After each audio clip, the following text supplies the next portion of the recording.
Bueno,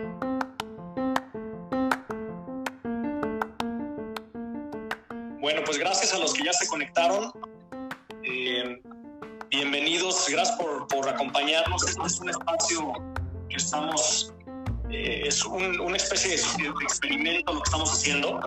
Estamos haciendo estas pláticas con emprendedores de Latinoamérica que ya levantaron capital para que nos compartan su experiencia y algunas recomendaciones, ¿no?, de cómo les ha ido en este tema. Y bueno, para aquellos con los que no hemos coincidido antes, me presento. Yo soy Javier, dirijo la oficina de Angel Ventures en Guadalajara y soy Managing Partner de Carabela, que es el fondo semilla que administramos desde aquí. Angel Ventures es una firma regional de capital de riesgo que inició en el 2008 en la Ciudad de México como una red de ángeles inversionistas. En el 2014 se abrió la oficina de Guadalajara y hoy en día también tenemos oficina en Bogotá y en Lima. Desde la oficina de México tenemos dos fondos. Uno que empezamos en el 2013 de $20 millones que se ha invertido en empresas como Clip y Quesky. Y en el 2018 levantamos el fondo de la Alianza del Pacífico, un fondo de $70 millones que se ha invertido en Sendala, en Urban y en algunas otras empresas. Tenemos un fondo también en la oficina de Lima y tenemos el fondo de Carabela de Guadalajara, como dije, que estamos empezando ya con 4 inversiones. Y bueno, Angel Ventures en general ha invertido más de 40 millones en más de 50 startups en etapa temprana en Latinoamérica. Y como les dije, la idea de invitar a Eva en esta sesión es platicar acerca de su experiencia levantando capital, de su relación con inversionistas y demás. Entonces, bueno, empecemos, Eva, si quieres. Platícanos un poco y gracias por tu participación. Platícanos quién eres tú, qué es Sendala, en una intro así breve, como tipo pitch de elevador, para empezar y tener un poco de contexto. Bien, pues gracias, Javier, por la invitación. Soy Eva Sander, soy co-founder de Sendala. Sendala es básicamente una fintech, insurtech, que está ofreciendo una nueva manera de asegurarte. Somos una empresa que diseñó, que co-creó un plan de salud y prevención en línea que te da dinero en caso de accidente o enfermedad totalmente gratis. Es decir, es una herramienta de resiliencia financiera que está basada en reeducarnos sobre los riesgos que tenemos que enfrentar día con día, y que creo que después de esta pandemia y de la serie de sucesos tan trágicos que hemos tenido esta semana en nuestro país, los riesgos que significan vivir en las grandes ciudades.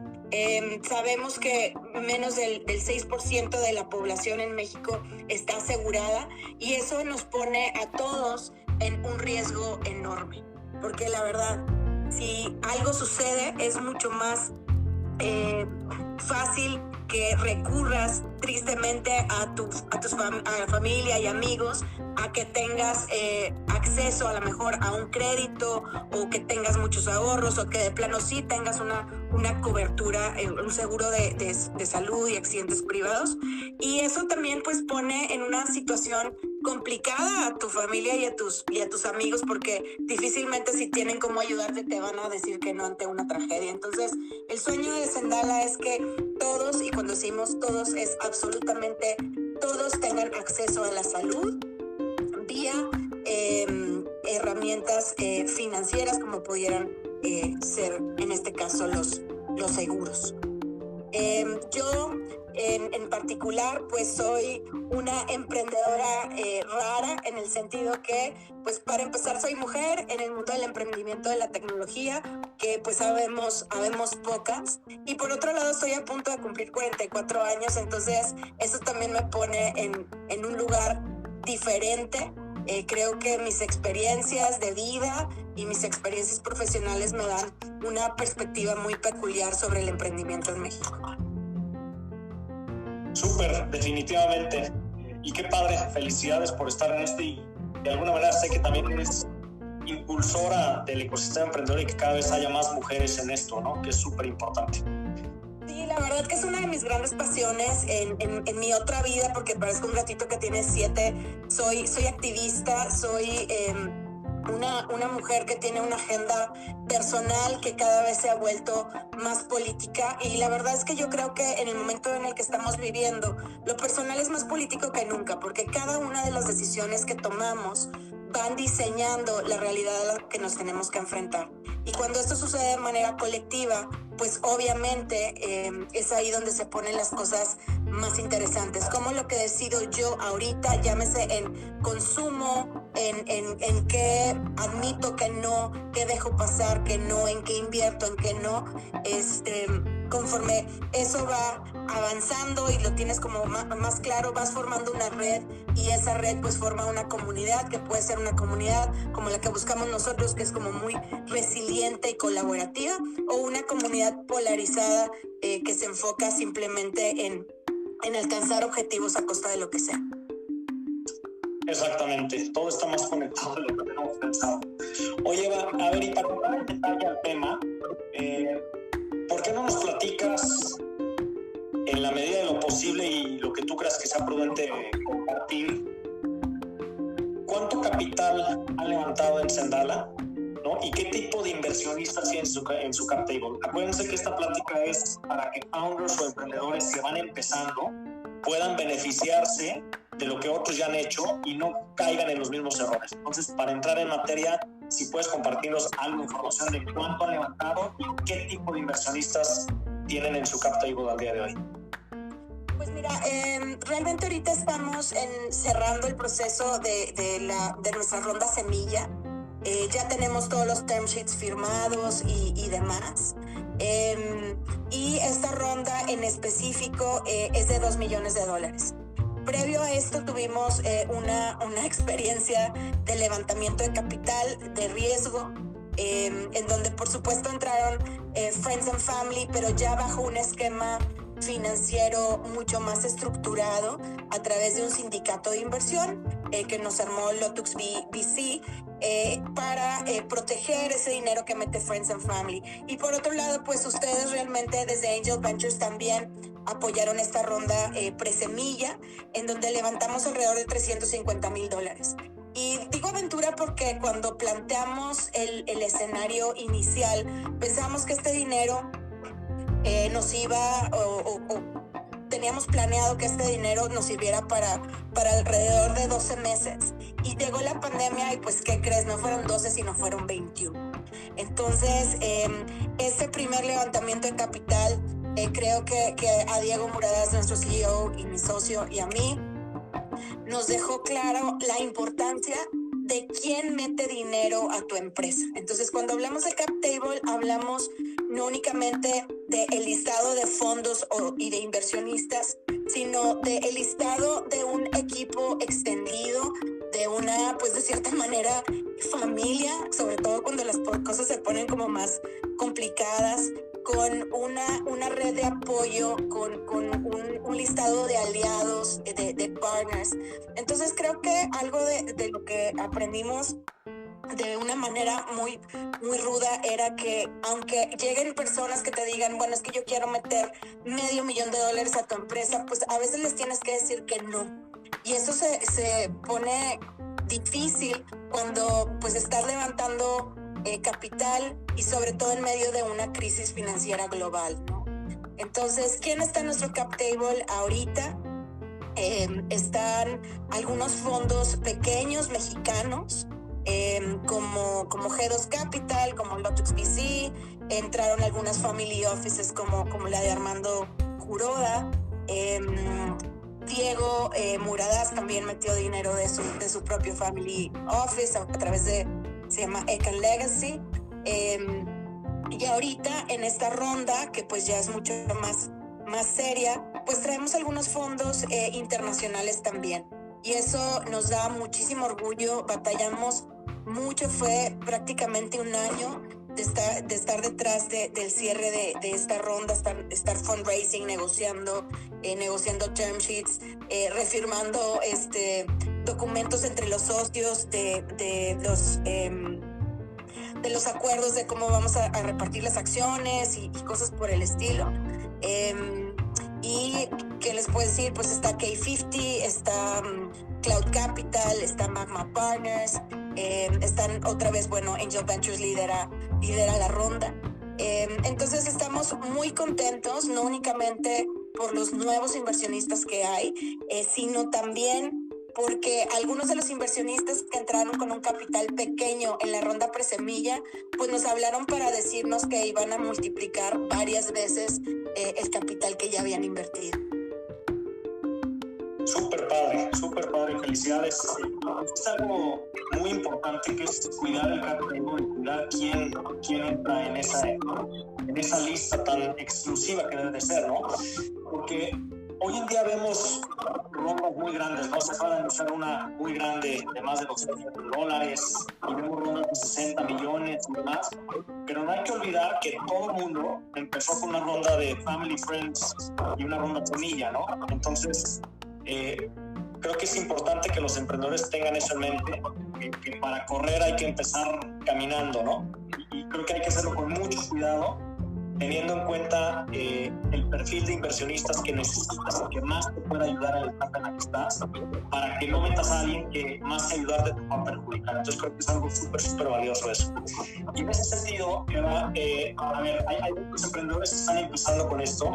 No sé si ustedes, sé que ya tienen experiencia en la materia, aunque ahorita están levantando apenas su ronda semilla, pero ¿qué consideras que deben de hacer los emprendedores antes de salir a levantar inversión? O sea, ¿cuáles son las métricas más importantes en una etapa como la que están ustedes?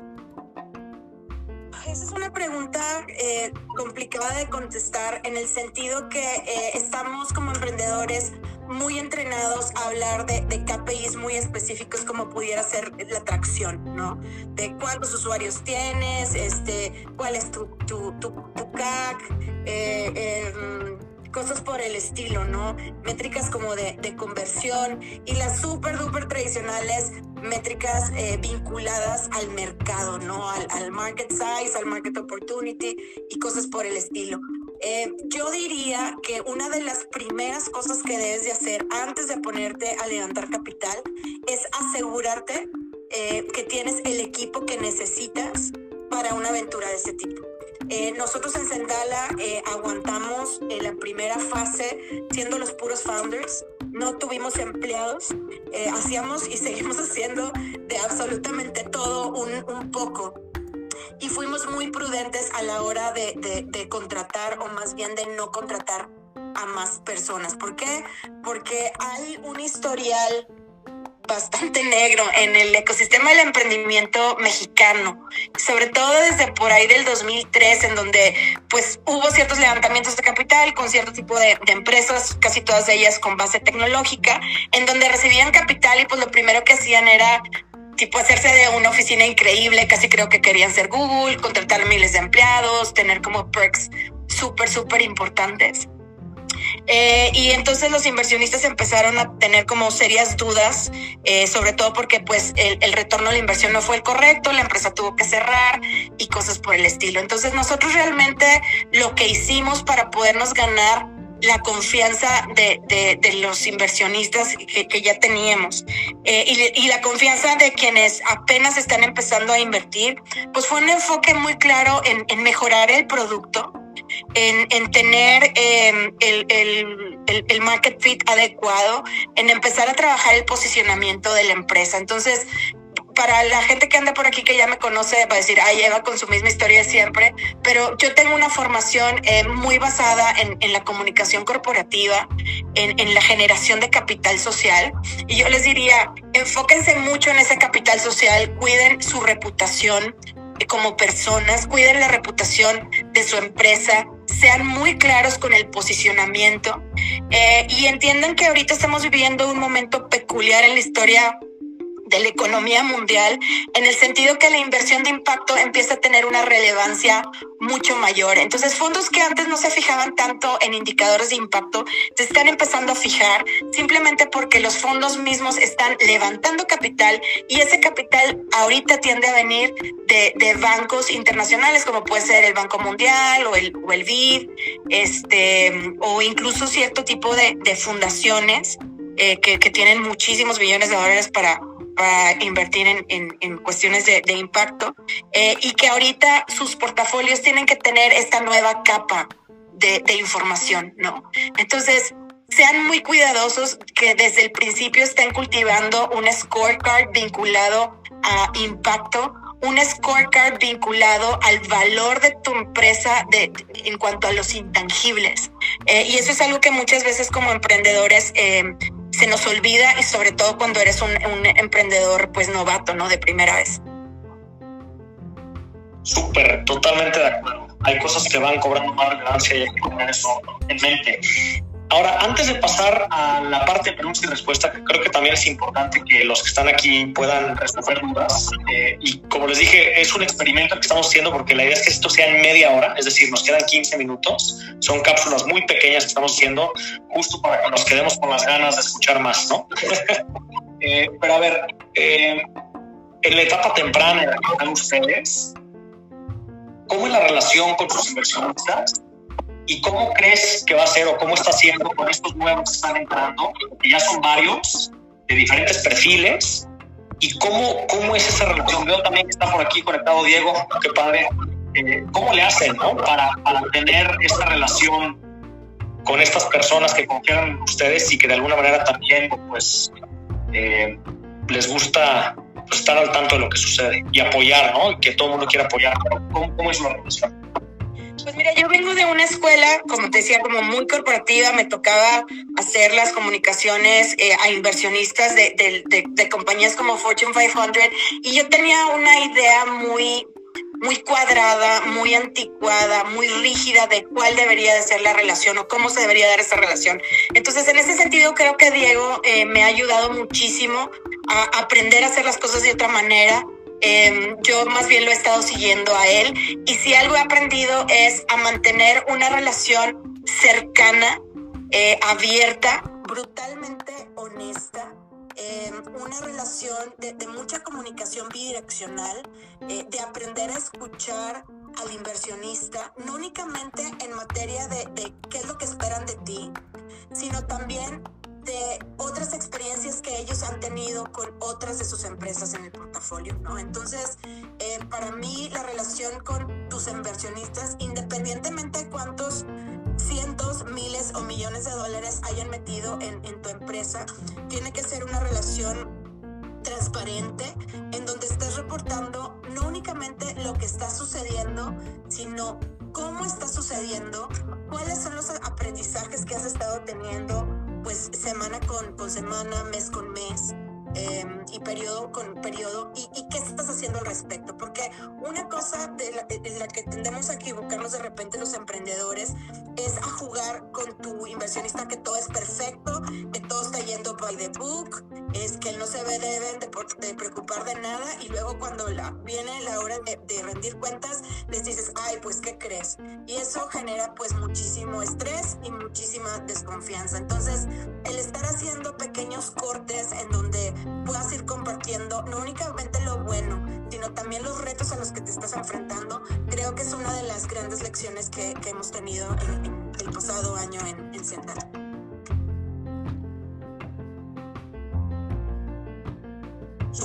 Súper, muchas gracias. A ver, ¿te parece bien, Eva, si abrimos el micrófono para alguna persona que tenga alguna duda y que puedas contestarla? Sí, por supuesto. Aquella persona que quiera, por favor, solicite hablar como speaker y nos van a ayudar a subirlos. Lo pueden hacer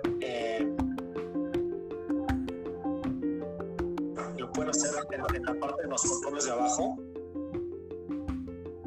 No sé, Valeria, si tienen a alguien por ahí que ya solicitó para para que por favor aprovechen y pregúntenle a Eva cualquier duda que tengan con respecto a lo que estamos platicando.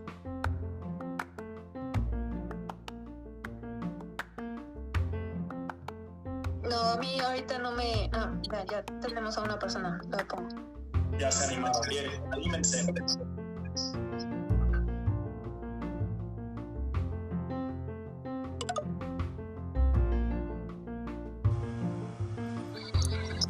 Sí, hola, hermano, gracias por subirte. No, ¿de qué? ¿Qué tal a todos? Muy buenas tardes. Eva, tengo una duda que tal vez tú puedas responder.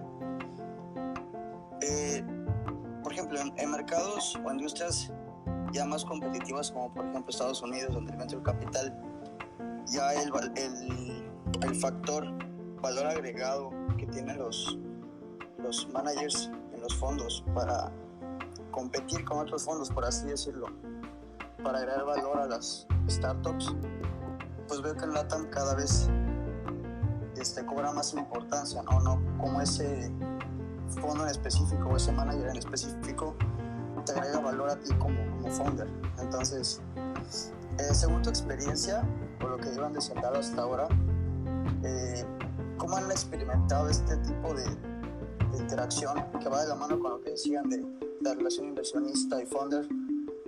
Hasta la fecha, ¿cómo ves esa situación de cómo están agregando valor hasta los managers en Latinoamérica a las startups, ¿no? Y hacia dónde va y qué nos hace falta, ¿no? Como ecosistema. Buenísima tu pregunta. Pues mira, yo creo que vuelvo al tema del capital social. O sea, un fondo no únicamente te provee de dinero, sino te provee pues de una infraestructura, de un equipo, de un network. Pero en específico los managing partners, los principals, por así llamarlos, de cada uno de los fondos, pueden jugar un rol muy importante para tu empresa si tú así lo permites. En el caso, por ejemplo, de Angel Ventures, para nosotros no únicamente los managers, sino también el equipo extendido nos ha brindado de oportunidades muy interesantes, no únicamente de, por ejemplo, conectarnos con otras empresas del portafolio, conectarnos con otros fondos. O sea, hay fondos que son súper generosos y dicen, yo ya hice mi due diligence, aunque a mí me costó, estoy feliz de compartirlo con otro fondo si es que te va a ayudar a acelerar el proceso de cierre con ellos. Entonces, ahí es a donde te quiero llegar, con el punto de que tienes que tener mucho cuidado con cómo conformas tu cap table. Así como hay fondos que ya están a la altura de mexicanos, que ya están a la altura de cualquier otro fondo, ya sea europeo o americano, o algunos otros que ya son bastante grandes de Sudamérica, hay otros fondos que traen mucho dinero, pero una muy mala reputación de cómo tratan a sus founders. Entonces, así como los fondos corren su due diligence, tú como emprendedor que estás levantando capital, también tienes que correr tu propio due diligence y hablar con otros founders del portafolio y decirle, oye, ¿cómo te tratan? ¿Cómo se involucran? ¿Cuál es el rol? ¿Cómo participan en las asambleas? ¿Cómo participan en el board? ¿Te sirven de mentores o no? Entonces, pues, en resumen es, según el sapo, la pedrada. ¿Qué nos falta como ecosistema? Nos falta ser más exigentes nosotros, como emprendedores, con nosotros mismos y también con los inversionistas. O sea, yo creo que en la medida en que nosotros como emprendedores vayamos visibilizando el aporte real fuera del capital que nos dan los fondos, pues los demás fondos que se andan portando medio mal, pues se tendrán que poner a la altura, y las demás empresas que a lo mejor todavía tienen miedo por las historias de terror que andan por ahí, de animarse a meterse en un proceso de este tipo, lo hagan. En la asociación InsurTech estamos trabajando ahorita en conjunto con ellos y con otras empresas que son miembros, justamente para hacer un reportaje de fondo que habla de qué fondos están allá afuera, qué es lo que los fondos están buscando, cómo nos ha ido a quienes hemos levantado capital y qué implicaciones tiene recibir ese capital, porque no es únicamente que pues recibo la lana y me va bien a mi empresa y ya. Realmente como founder, a la hora que tú recibes dinero que no es tuyo y que no es de tu friends and family, pues te da un sentido de la responsabilidad enorme, de decir, oye, tengo que cuidar cada peso, porque ahora sí que ni siquiera es mío, ¿no? Entonces creo que nos falta ser más honestos, más abiertos de lo que significan esas responsabilidades, de lo que pesan y de cómo podemos ir sorteando los obstáculos, los retos. Y en ese sentido creo que las mismas startups necesitamos ayudar a otras startups a levantar capital, incluso cuando de repente eso significa que pues están dos empresas compitiendo por dinero de un fondo que nada más invierte en una empresa, por ejemplo, por sector. Entonces te diría que nos falta camaradería, nos falta colaboración, y nos falta transparencia en lo que significan este tipo de procesos y también lo que significaría no portarte a la altura, porque eso también significa que le estás cerrando la puerta a otras empresas por andar haciendo maldades tú. Súper buena reflexión, muchas gracias, y muy cierta. Tenemos espacio, más bien tiempo, para dos preguntas más rapidísimas. Eduardo y Lee, por favor. No sé quién llegó primero, pero adelante. Bueno, sí, buenas tardes. Qué lástima que llegué un poco tarde. Y bueno, mi pregunta es un poquito más de lo mismo. Y va sobre los principales retos a los que se enfrentaron, sobre todo en la etapa de semilla, para poder levantar los fondos, ¿no? O sea, no es algo que se haga muy a la ligera. Entonces, pues eso, los principales retos que tuvieron que atravesar hasta que llegaron a ese momento en el que se acordaron todos los... Creo que los retos son muy típicos, nos enfrentamos casi todos a lo mismo, la inversión extranjera, a un desmembramiento de la infraestructura de atención al emprendimiento. Esas son cosas como estructurales a las que ahorita absolutamente nos estamos todos enfrentando. Por otro lado, también nos estamos enfrentando a luchar en contra de algunos paradigmas o algunos prejuicios que hay sobre los emprendedores latinoamericanos y de repente pues más a los mexicanos que a otros, que de repente tendemos a caer, y ese es también un reto que tenemos todos los founders, de caer en este trip de que te subes, como dicen, y ahí me disculpo la grosería, pero al tren del mame, de que soy founder, soy emprendedor y por ende voy a dedicar el 80% de mi tiempo a posicionarme yo y a posicionar mi empresa, aunque mi empresa se esté cayendo a pedazos. Entonces, cuando estás levantando capital, necesitas no olvidarte que para poder tener ese capital y para poder hacerlo rendir, siempre te tienes que enfocar primero hacia adentro y dejar que esos resultados te vayan edificando hacia afuera. Jamás se me va a olvidar una vez que fuimos, Diego y yo, con un competidor de uno de nuestros partners, con otra reaseguradora, y nos dijo que son ustedes el secreto mejor guardado porque nosotros no sabíamos nada de ustedes. Y Diego y yo pues nos atacamos de la risa y dijimos, pues es que nos lo hemos pasado trabajando. O sea, no somos de los que tenemos eventitis, no nos la pasamos echando el trago con otros emprendedores, pero sí nos la pasamos trabajando de la mano con otros emprendedores que también están enfocados en crecer. Entonces, uno de los principales retos que creo que nosotros hemos enfrentado es no caer en la tentación de irte como por la farándula emprendedora y enfocarte realmente a tener un producto, aunque sea un MVP, a la altura de las expectativas de los fondos a los que te estás acercando. Súper. Eduardo, última pregunta para cerrar con los 30 minutos de los que empezamos a hablar. ¿Qué tal? Buenas tardes. Pues mi pregunta sería, ¿cómo es ese salto de la recaudación de fondos de Friends and Family para recaudar una seed fund? Pues es un salto muy doloroso para el que tienes que entrenar. Como dice mi señor padre, es una carrera de distancia, no de velocidad. Hay que estar preparado mentalmente mente para los retos, mentalmente para los cuestionamientos. Tienes que volverte una persona muy resiliente y muy acostumbrada a que deshagan tu empresa y deshagan tu producto enfrente de ti. Tienes que volverte una persona muy capaz de construir argumentos sólidos, de no estar como blofeando, y tienes que también saber cuándo decir, no estoy seguro, déjame regreso a ti con esa respuesta, ¿no? Es un camino que requiere de brutal honestidad.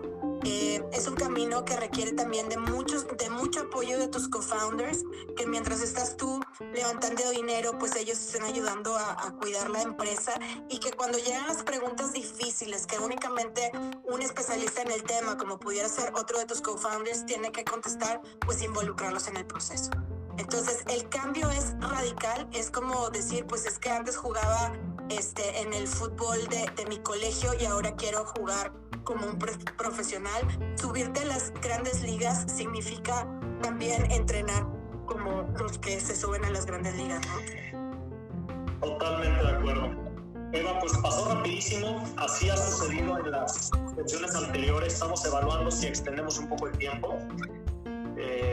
Son 30 minutos muy intensos, pero la verdad es que creemos que agregaste muchísimo valor, diste muchísima información que puede servirle a los emprendedores, emprendedoras que van iniciando.